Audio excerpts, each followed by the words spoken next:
Olá, pessoal do sétimo ano, dando continuidade aos nossos encontros. Hoje a gente, igualmente a geografia, hoje a gente vai dar uma vistazinha também no conteúdo que vocês receberam das atividadezinhas. Afastar mais para cá para ficar mais centralizado, tá? Prestem atenção no que eu vou explicar, que tem algumas coisas que vocês ainda vão ver. Então é por isso que eu estou aqui para tirar as dúvidas e explicar direitinho.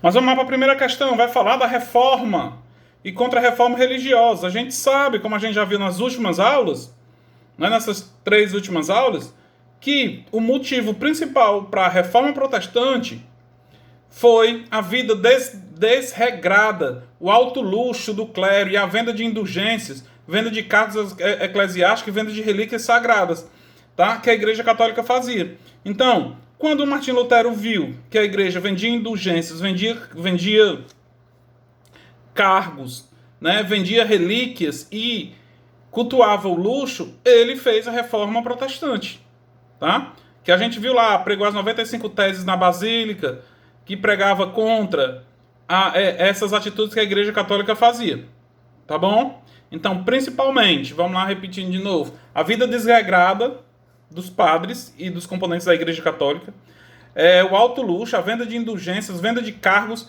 e a venda de relíquias foi o motivo da reforma protestante. Na segunda questão vai falar de um cidadão que foi pioneiro na reforma protestante na Alemanha. Quem é esse cidadão? Martim Lutero, que a gente viu lá sobre Hus, Clifford, Lutero, Calvino e Henrique VIII. Tá? Mas quem começou na Alemanha foi Martim Lutero. Tá? Já na Inglaterra, o precursor da reforma protestante foi o rei Henrique VIII, que a gente viu na aula passada, que queria casar-se para ter um filho homem e a igreja não aceitou que Henrique VIII tivesse ou casasse de novo, porque, como eu já expliquei na aula, segundo a Igreja Católica, a pessoa só casa uma segunda vez se ela for viúva. Então, Henrique VIII pressionou o parlamento e foi aprovado o ato de supremacia, que determinou que o rei passaria a ser chefe da igreja inglesa, como eu já expliquei na aula passada. A reforma na Inglaterra foi por motivos pessoais, tá? Mas a igreja anglicana inglesa é a mesma nos moldes da igreja católica. A única diferença é essa, que segundo o ato de supremacia, o rei se tornaria chefe da igreja inglesa, chefe da igreja anglicana, e não o papa. Tá bom? Vamos lá ver o que a quarta questão diz. A questão do index. A gente sabe que teve a contra-reforma, onde a igreja católica criou o index, que foi desenvolvido no Conselho de Trento. E o que esse index dizia? Retornava com o Tribunal da Santa Inquisição, criando o manual para julgar e condenar infiéis por bruxarias. Quer dizer, o index instituiu o Tribunal da Inquisição, que se não concordasse com a Igreja Católica, era condenado à morte por bruxaria. É o que vocês viram. Isso é, as pessoas que assistiram o documentário sobre Galileu Galilei, que ele foi julgado pelo Tribunal da Santa Inquisição. Tá? Aí, esse assunto que eu vou explicar agora é no capítulo que vamos ver pela frente. Tá? Que não deu tempo a gente ver porque esse capítulo foi muito grande, mas vamos ver lá, ó. Os estados nacionais, a formação dos estados nacionais. É a formação de Portugal e Espanha. A gente vai ver nesse primeiro tópico. Tá? Como se deu a formação desses dois países?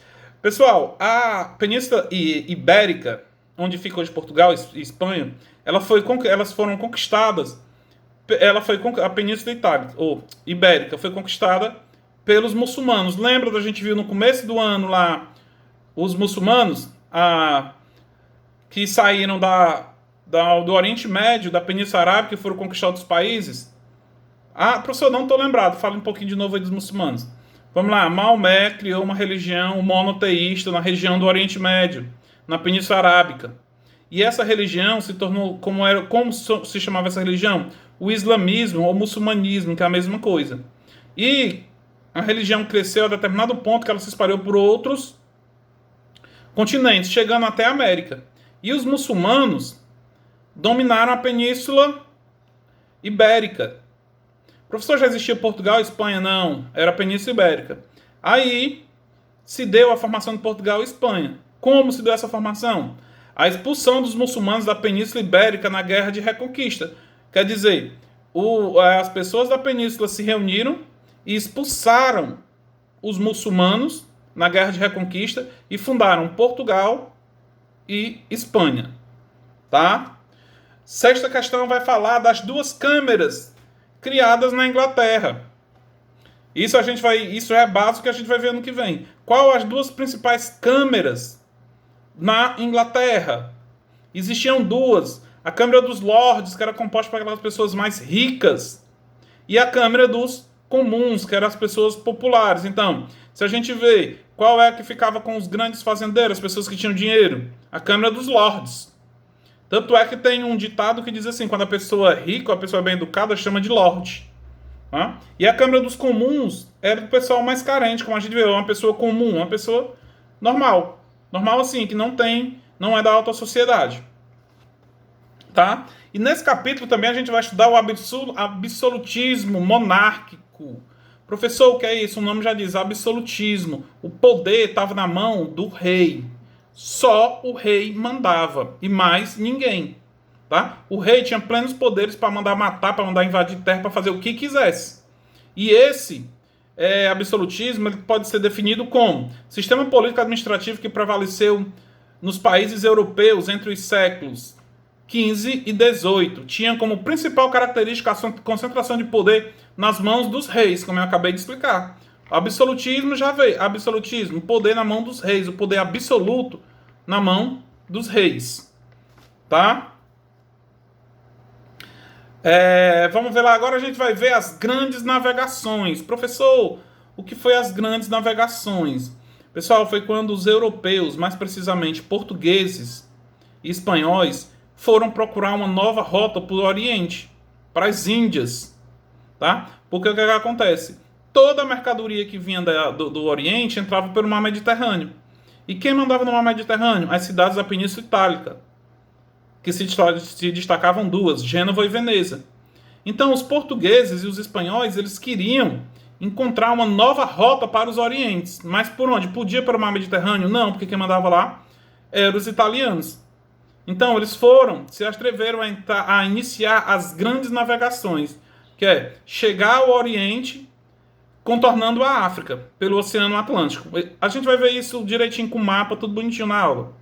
Tá? Então, a oitava questão fala sobre isso, da descoberta de novas rotas para o Oriente, novas rotas comerciais para o Oriente, sem passar pelo mar Mediterrâneo. E quem foram os pioneiros, quem foram os primeiros países a se atrever nas grandes navegações? Portugal e Espanha. Tanto é que foi a partir daqui que descobriram a América Portuguesa e a América Espanhola. Quando eles entraram no mar para se atrever nas grandes navegações. Tá bom? E nesse período também tinha que tem um esquemazinho aí na prova de vocês, que também é o mesmo que está no livro, que a gente vai ver, quem já deu uma folheada aí nas folhas. Tá? Que vai dizer, ó, o Estado absolutista. Pessoal, o Estado absolutista ele tinha que manter o mercantilismo, que é a resposta disso aí. Por que, professor, o mercantilismo? Porque toda nação europeia tinha que ter alguma coisa que gerasse renda, gerasse dinheiro. E a saída foi o quê? Introduzir o mercantilismo, que é o nomezinho que está faltando nessa lacuna. Mas tudo isso a gente vai ver de novo. Tá? Essa semana não vai ter atividade porque vocês têm que concluir essa. E qualquer dúvida, me pergunte aqui pelo WhatsApp. Tá bom? Abraço.